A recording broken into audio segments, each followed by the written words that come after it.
Olá, bom dia, graça e paz, a paz de Jesus, aos irmãos da Igreja Batista Alvorada. Aqui sou o pastor Adílio, né? E vamos ter mais um dia de escola bíblica, né? E para você que nos inscreveu no canal da nossa igreja, inscreva aí, Igreja Batista Alvorada SGA, dê aquele like e ative o sininho para receber todas as notificações dos trabalhos da nossa igreja aí no nosso canal, ok? Mas, sem mais delongas, vamos para a hora da revisão, né? Queridos, nós estamos estudando aí a revista Esperança em Tempos de Quarentena e estamos na nossa lição número 6, né? Ainda não é o fim. E estamos trabalhando aí o capítulo de Marcos 13, né? Todo o capítulo de Marcos 13, onde Jesus vai falar sobre as últimas coisas, aquilo que vai acontecer. E interessante que essa lição tem vários pontos muito interessantes para nós. E o primeiro ponto que nós trabalhamos na nossa lição número 6 é: tenham cuidado para ninguém vos engane. Ou seja, né, temos que ter cuidado com os falsos profetas desse tempo. Tenha cuidado. Procure sempre se aplicar na palavra de Deus para que você não seja enganado por essas pessoas que se dizem cristãs, né? O segundo ponto da nossa lição, nós trabalhamos: tenha cuidado na hora do sofrimento, né? Ou seja, às vezes o sofrimento, ao invés de nos aproximar de Deus, muitas vezes faz com que a gente se afaste dele. Então, diante dessa pandemia em que vivemos, a gente às vezes, ao invés de se aproximar de Deus, às vezes nos afasta, né? Porque a fé da gente vai diminuindo, vai fraquejando e a gente vai perdendo a esperança no Senhor nosso Deus, ok? Então, continuando a nossa lição, nós vamos hoje trabalhar e continuando aí a nossa lição, ainda não é o fim. Tenha cuidado de aprender e saber o que o texto ensina. E aí a gente vai ler Marcos 13, 28 ao 29, que diz assim: aprenda a lição da figueira. Quando seus ramos se renovam, as suas folhas começam a brotar. Vocês sabem que o verão está próximo. Assim também, quando virem estas coisas acontecendo, saiba que ele está próximo às portas. Ou seja, né? Temos que ter o cuidado, e Jesus vai nos orientar que temos que ter muito cuidado com aquilo que a gente aprende. E aqui vai a lição para o povo de Deus, né? E diz assim: o povo de Deus está sendo destruído porque lhe falta conhecimento.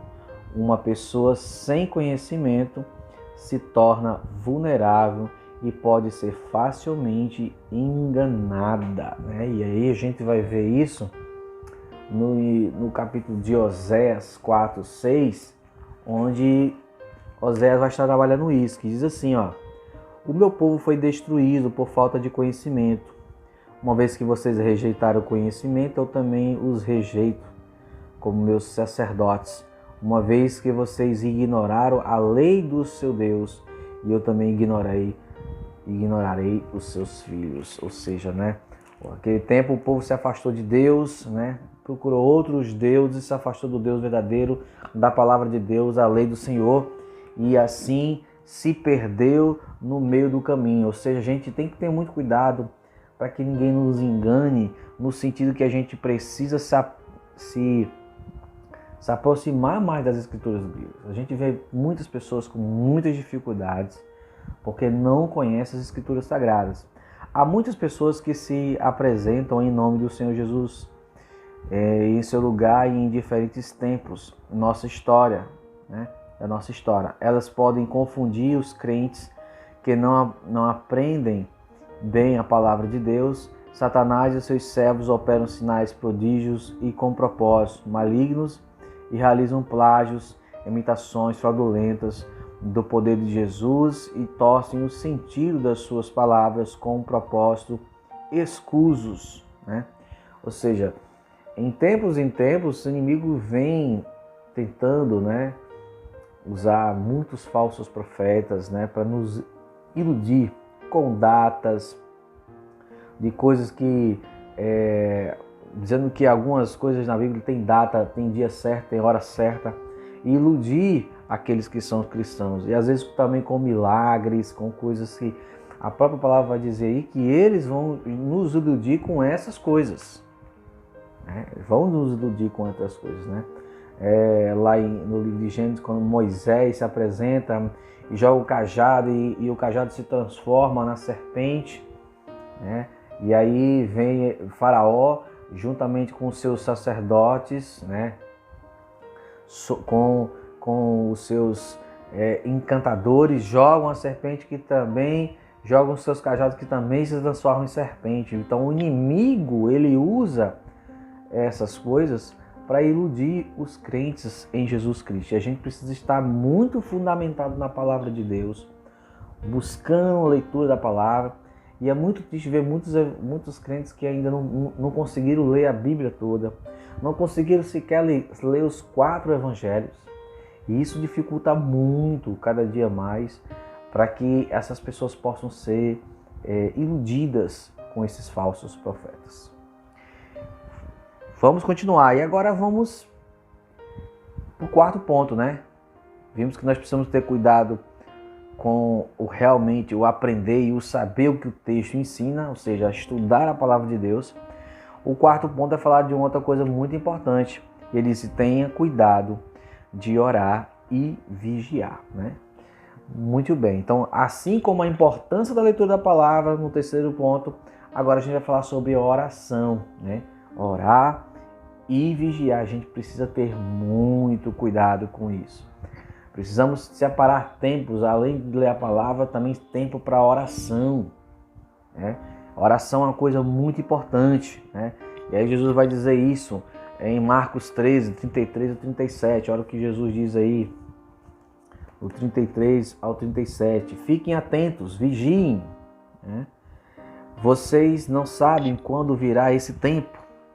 É como um homem que sai de viagem, ele deixa a sua casa, encarrega as tarefas, cada um dos seus servos, ordena o porteiro que vigie. Portanto, vigiem, porque vocês não sabem quando o dono da casa voltará. E se é à tarde, se é à meia-noite, ao cantar do galo ou ao amanhecer. Se você vier de repente, que não os encontre dormindo, e que lhes digo a todos, vigiem, vigiem. E como a gente pode fazer isso, irmãos? Orando.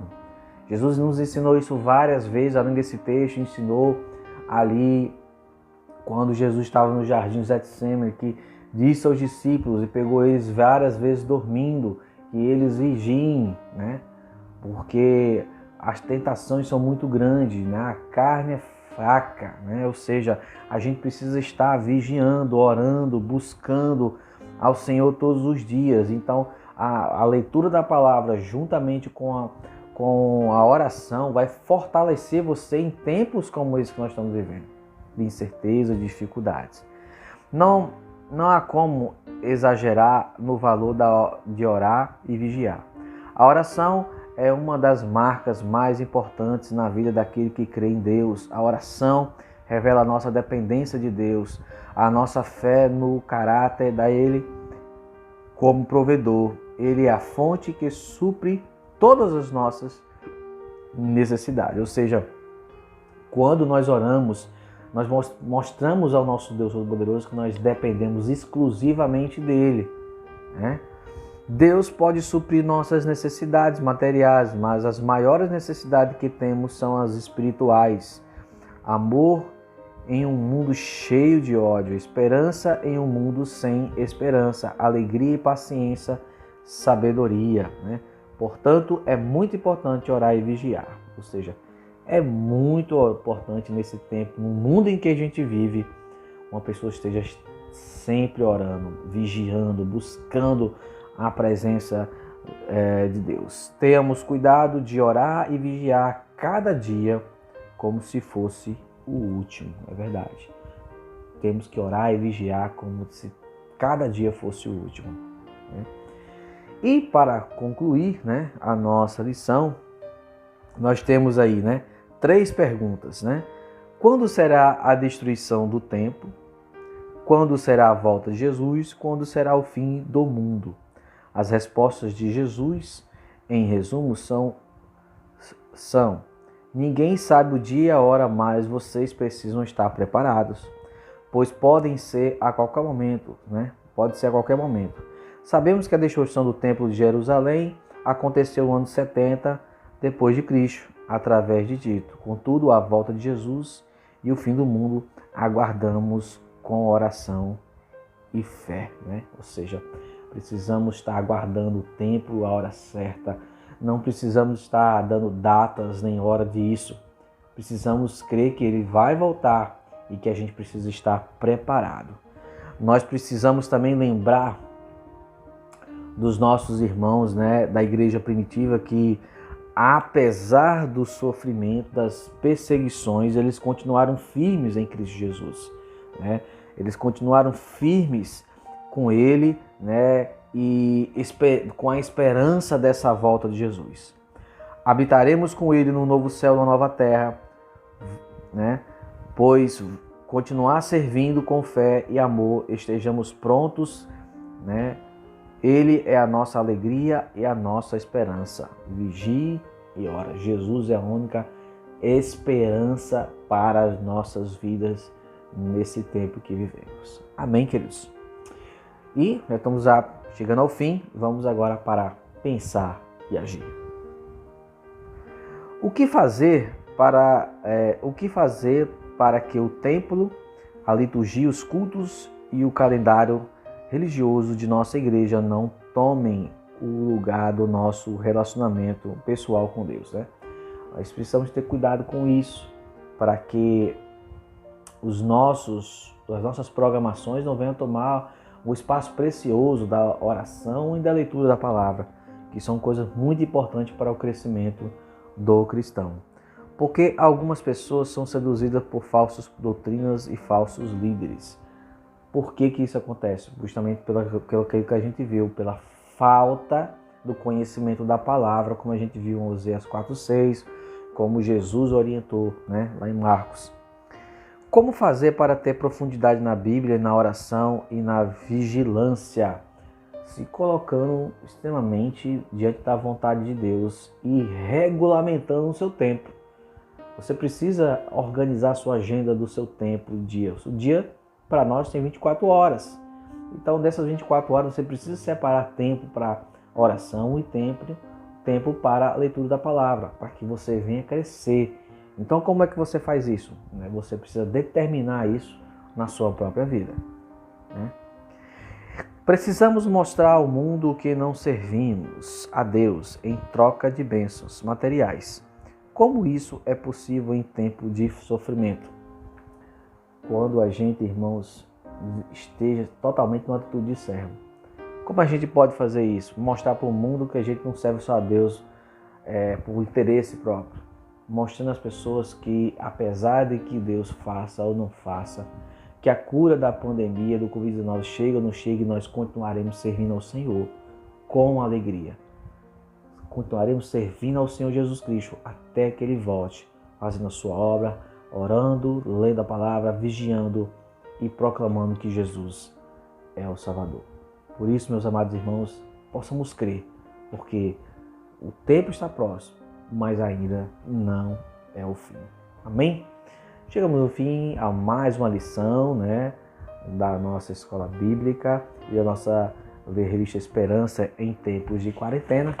Na nossa próxima aula e lição, nós estaremos falando sobre comunhão que resiste ao distanciamento. Nós já estamos muitas igrejas já estão voltando, inclusive a nossa também, mas ainda existe muito distanciamento entre as pessoas. Apesar que volte aí alguns trabalhos da igreja, mas ainda existe muito distanciamento. Mas a gente vai ver aqui que a comunhão precisa resistir, ainda que o distanciamento esteja entre nossas vidas. Amém? Então nós vamos orar, quero orar por sua vida, em nome de Jesus. Senhor nosso Deus e Pai, nós te agradecemos, Senhor Deus, por esse dia, por essa escola bíblica. Que Deus abençoe cada um dos irmãos que vão estar vendo esse vídeo, estudando um pouco da Tua Palavra e cada dia mais buscando, ó Deus, em Ti, ó Deus, através da oração, através da leitura da Palavra, crescimento espiritual para a sua vida. Fortalece cada um dos irmãos amados que estarão assistindo essa aula e que eles cresçam, Deus, na graça e no conhecimento. Obrigado por tudo, ó Pai. Perdoa nossas falhas. É isso que nós oramos e agradecemos em nome de Jesus. Amém. Que Deus abençoe sua vida e até o nosso próximo encontro.